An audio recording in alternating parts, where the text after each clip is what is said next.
इस डिक्टेशन की PDF Telegram group में फाइल नंबर 006 के नाम से मिलेगी। तो डिक्टेशन स्टार्ट करते हैं 5 सेकंड के बाद।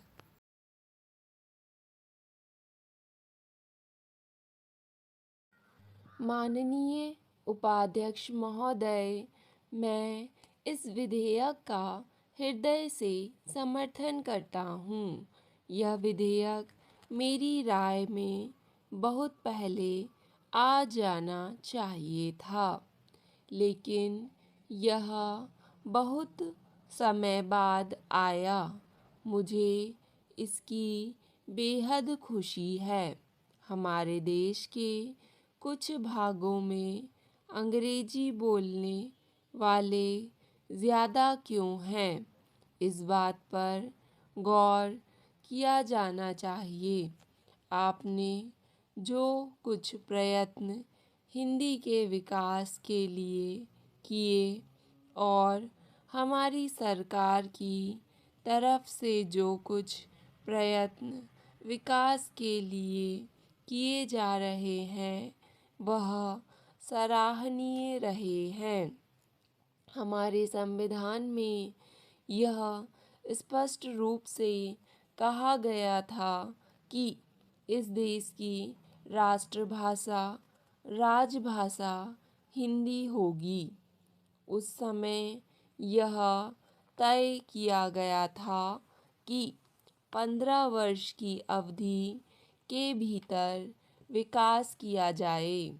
मुझे आशा है कि हिंदी का प्रचार और प्रसार ज़्यादा से ज़्यादा हो जाए, जिससे हिंदी को राष्ट्रभाषा राजभाषा बनाने में कोई अवरोध पैदा ना हो।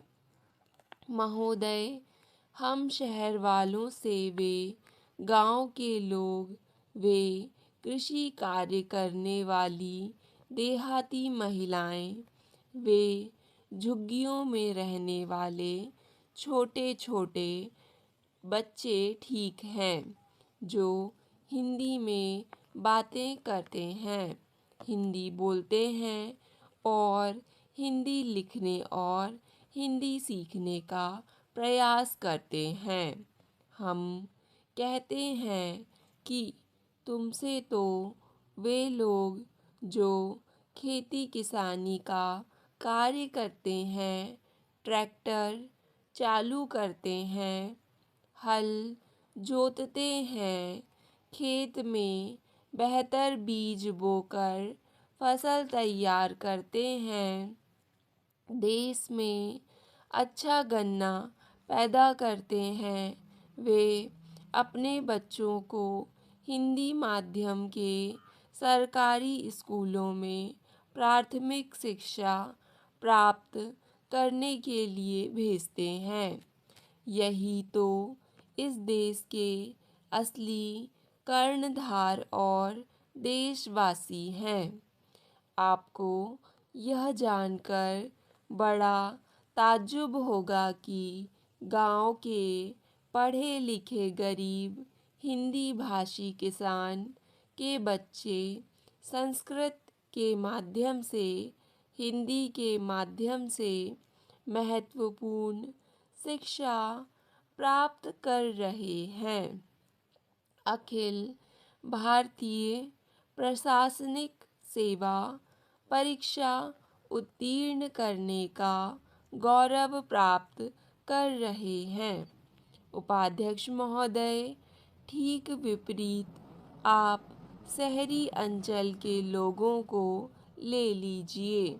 वे अपने बच्चों को हिंदी माध्यम के स्कूल में दाखिला ना दिलाकर अंग्रेजी माध्यम के प्राथमिक विद्यालयों में भर्ती कराते हैं। क्या यह कभी हो सकता है कि विदेशी भाषा अपनी मातृभाषा हो? बच्चा जब पैदा होता है तो कुछ वर्ष बाद ही उसे मुंह से हिंदी भाषा तथा हिंदी के शब्द निकलते हैं। हर देश की मातृभाषा वही होती है जो पहली बार मुंह से उच्चारित होती है, वही मातृभाषा होती है। हमारे देश के नागरिकों के समझ में यह बात क्यों नहीं घर करती, किस लिए वे अपने बच्चों को अंग्रेजी के पीछे दौड़ने के लिए प्रोत्साहन देते हैं। जब किसी पर कोई भाषा थोपी जाती है तो वह उसे अपने ऊपर वजन समझता है, उसका मनोबल गिरता है, उसकी इच्छाओं पर कुठाराघात होता है।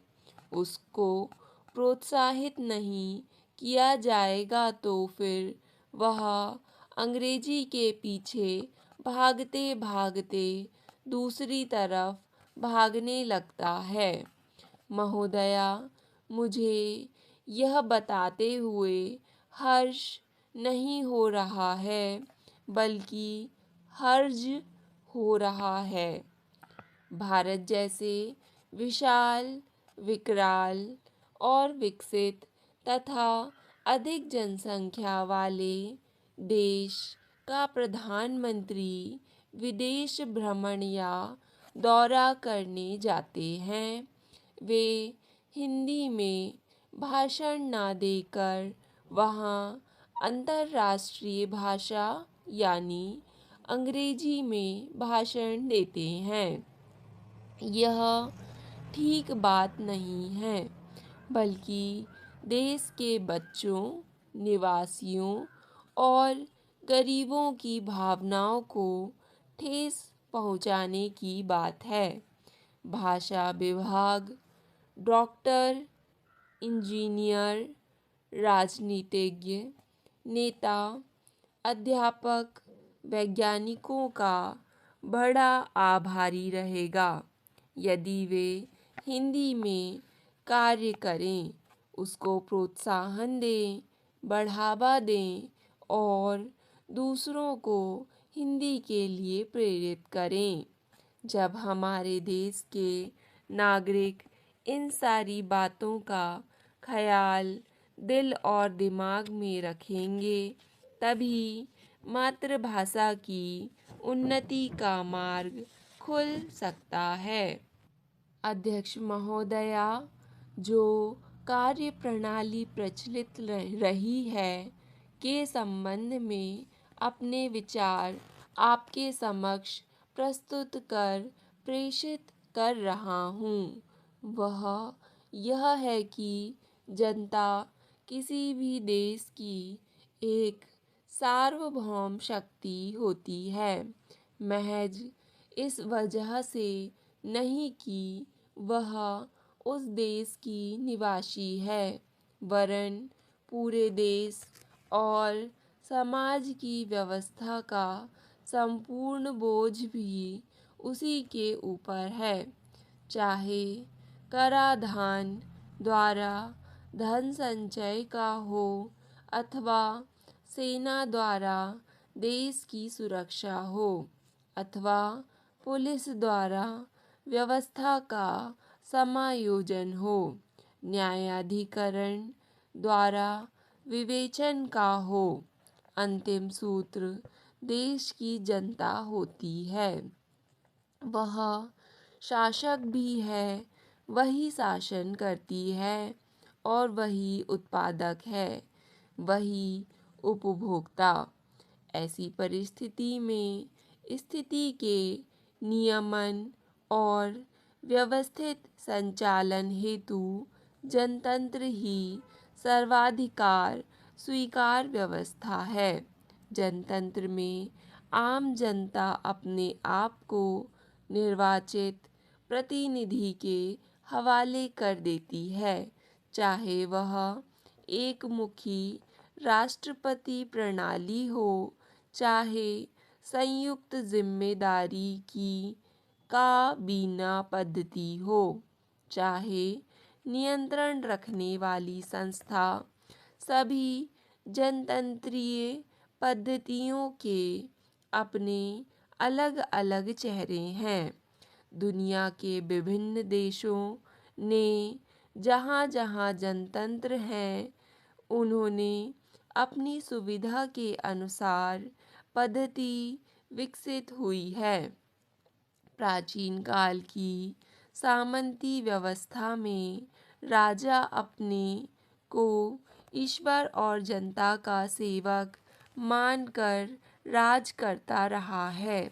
अतः उस काल की निरंकुशता या उदारता अपने आप में उभरती रही है, जिनका लक्ष्य अपने इष्टों को क्यों न काल्पनिक ईश्वर हो या जीवित जनसमूह को प्रसन्न करना घोषित करता था।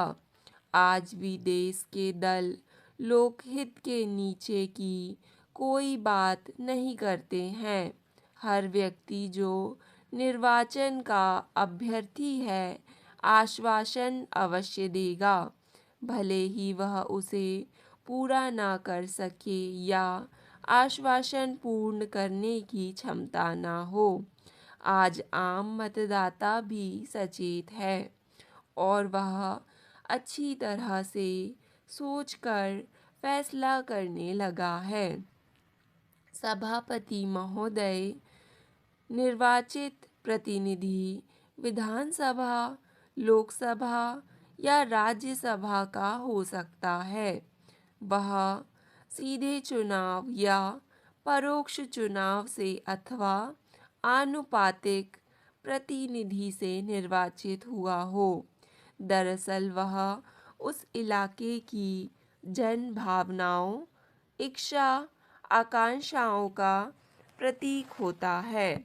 निर्वाचित होने के पश्चात उसका क्षेत्र सामाजिक हित में विलीन हुआ माना जाता है। वह उनका प्रतिनिधि है और पुनः क्षेत्र विशेष की निर्वाचन अवधि तक उसी के नाम से जाना जाता है। सामान्यतः विधानसभा अध्यक्ष द्वारा बुलाते समय उन्हें नाम न लेकर क्षेत्र विशेष के नाम से भी पुकारा जा सकता है। स्टॉप। डिक्टेशन पसंद आए तो वीडियो को लाइक तथा चैनल को सब्सक्राइब ज़रूर करें।